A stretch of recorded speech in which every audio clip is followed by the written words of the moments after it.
दोस्तों, विज्ञान के 10 अति महत्वपूर्ण प्रश्न जो सभी परीक्षाओं में काफ़ी उपयोगी सिद्ध होंगे, तो आइए पढ़ते हैं। क्वेश्चन नंबर 1 है दोस्तों, प्रकाश संश्लेषण की क्रिया प्रकाश के किस रंग में सर्वाधिक होती है? अब आपके सामने ऑप्शन है।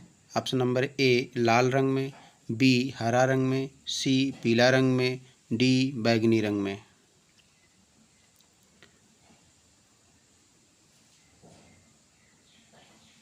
दोस्तों, इसका सही जवाब है लाल रंग में। प्रकाश संश्लेषण की क्रिया सबसे अधिक लाल रंग में होती है।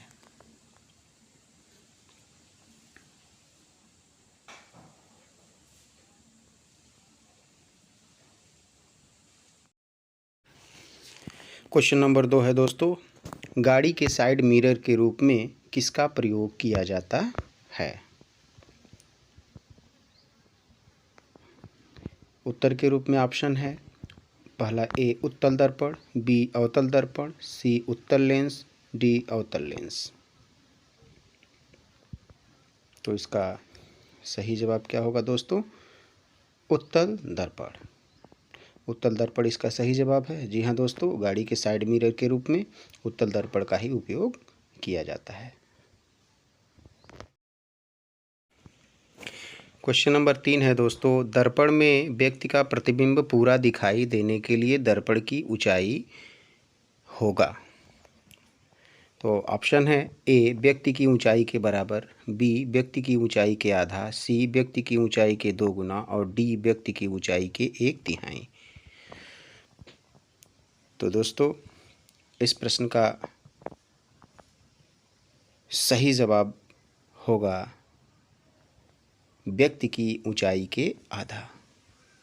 अर्थात दर्पण व्यक्ति की ऊंचाई के आधा हो तो उसमें व्यक्ति का पूरा प्रतिबिंब दिखाई देगा, जिसे आप चित्र में।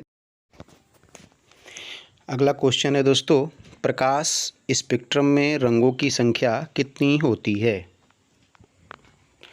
तो दोस्तों, ऑप्शन है ए 5, बी 6, सी 7 और डी 9 रंग। तो दोस्तों, इसका सही जवाब होगा 7। जी हाँ, VIBGYOR यानी कि विबग्योर के रूप में इसमें 7 रंगों के पैटर्न पाए जाते हैं, जिसमें आप देख सकते हैं किस तरीके से श्वेत प्रकाश की किरण प्रिज्म पर डाल करके 7 रंगों के रूप में दिखाई गई है, और आप इसे आसानी से समझ सकते हैं दोस्तों। बहुत ही उपयोगी जानकारी है ये। दोस्तों, अगला सवाल है, प्रकाश संश्लेषण की क्रिया किस रंग में सबसे कम होती है? और इसका ऑप्शन है।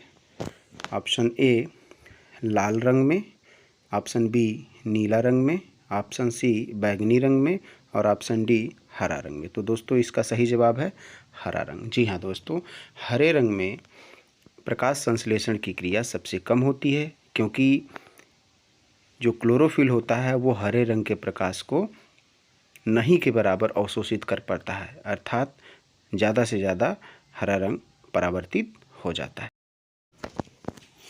दोस्तों, अगला सवाल है, हीरा में किस भौतिक घटना के कारण चमक उत्पन्न होती है? दोस्तों, इसका ऑप्शन है ए अपवर्तन, बी पूर्ण आंतरिक परावर्तन, सी व्यतिकरण, डी विवर्तन। तो दोस्तों, इसका सही जवाब होगा बी पूर्ण आंतरिक परावर्तन। जी हाँ दोस्तों, पूर्ण आंतरिक परावर्तन के कारण ही हीरे में चमक उत्पन्न होती है। पूर्ण आंतरिक परावर्तन के सिद्धांत के अनुरूप हीरे की क्रांतिक कोण के आधार पर कटिंग की जाती है, और जो हीरा जितने अच्छे से इस सिद्धांत के अनुसार काटा जाता है उसमें उतना ही बेहतरीन चमक उत्पन्न होती है और वो उतना ही मूल्यवान। अगला क्वेश्चन नंबर 7, खतरे के संकेत के रूप में लाल प्रकाश के चुनाव हेतु कौन सी घटना सहायक होती है? तो ऑप्शन है ए विवर्तन, बी अपवर्तन, सी वर्ण विक्षेपण और डी प्रकाश का प्रकीर्णन। तो दोस्तों, हमें ये ढूंढना है कि इसका सही जवाब क्या होगा। तो इसका सही जवाब है प्रकाश का प्रकीर्णन। प्रकाश के प्रकीर्णन की घटना से हम इस बात को समझ पाते हैं कि कौन सा रंग का उपयोग खतरे के निशान के रूप में कर सकते हैं। तो इस लिहाज से लाल रंग का चुनाव।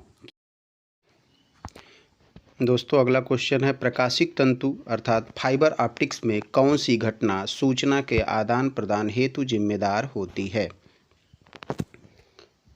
इसमें ऑप्शन दिया है, ए अपवर्तन की घटना, बी वर्ण विक्षेपण, सी पूर्ण आंतरिक परावर्तन और डी व्यतिकरण। तो दोस्तों इसका सही जवाब है पूर्ण आंतरिक परावर्तन। जी हाँ दोस्तों, पूर्ण आंतरिक परावर्तन की घटना के आधार पर ही प्रकाशिक तंतु में सूचनाओं का आदान प्रदान होता है, प्रकाश का ट्रांसफ़र होता है। चित्र में आप फाइबर ऑप्टिक्स देख सकते हैं और दूसरे चित्र में आप ये देख सकते हैं कि किस तरीके से एक सिरे से दूसरे सिरे तक प्रकाश पूर्ण आंतरिक परावर्तन के आधार पर। दोस्तों अगला सवाल है, सोलर सेल किस सिद्धांत पर कार्य करता है? और इसके ऑप्शन है, ए प्रकाश वैद्युत प्रभाव, बी टिंडल प्रभाव, सी रेडियो एक्टिवता और डी नाभिकीय संलयन। तो दोस्तों ये 4 ऑप्शन दिया हुआ है, देखते हैं। इसका सही जवाब है प्रकाश वैद्युत प्रभाव। जी हाँ दोस्तों, सोलर सेल प्रकाश वैद्युत प्रभाव पे कार्य करता है और जिसके बारे में आइंस्टीन महोदय ने व्याख्या किया था। और चित्र में आप देख सकते हैं एक सोलर पैनल जो कि सोलर सेल के सहयोग से बनाया गया है, दिखाया गया है। और दूसरे चित्र में आप देख सकते हैं किस तरीके से सूर्य प्रकाश से सोलर सेल कार्य कर रहा है। दोस्तों अगला सवाल है, रॉकेट का प्रक्षेपण किस सिद्धांत पर आधारित है? अर्थात रॉकेट को किस सिद्धांत पे आधारित प्रक्षेपित किया जाता है? ए जड़त्व के नियम के आधार पे, बी न्यूटन के गति के तृतीय नियम के आधार पर, सी आर्किमिडीज के सिद्धांत के आधार पर और डी केपलर के सिद्धांत से। तो दोस्तों आपका सही जवाब है ऑप्शन नंबर बी न्यूटन के गति का तृतीय नियम, जिसे क्रिया प्रतिक्रिया का नियम भी कहा जाता है। दोस्तों रॉकेट का ईंधन जब जलता है तो उससे निकलने वाली गैस नीचे की तरफ तेज़ी से बल लगाती है और उतना ही बल नीचे से ऊपर की तरफ रॉकेट को लगता है और वह तेज़ी से ऊपर की ओर आगे बढ़ती है।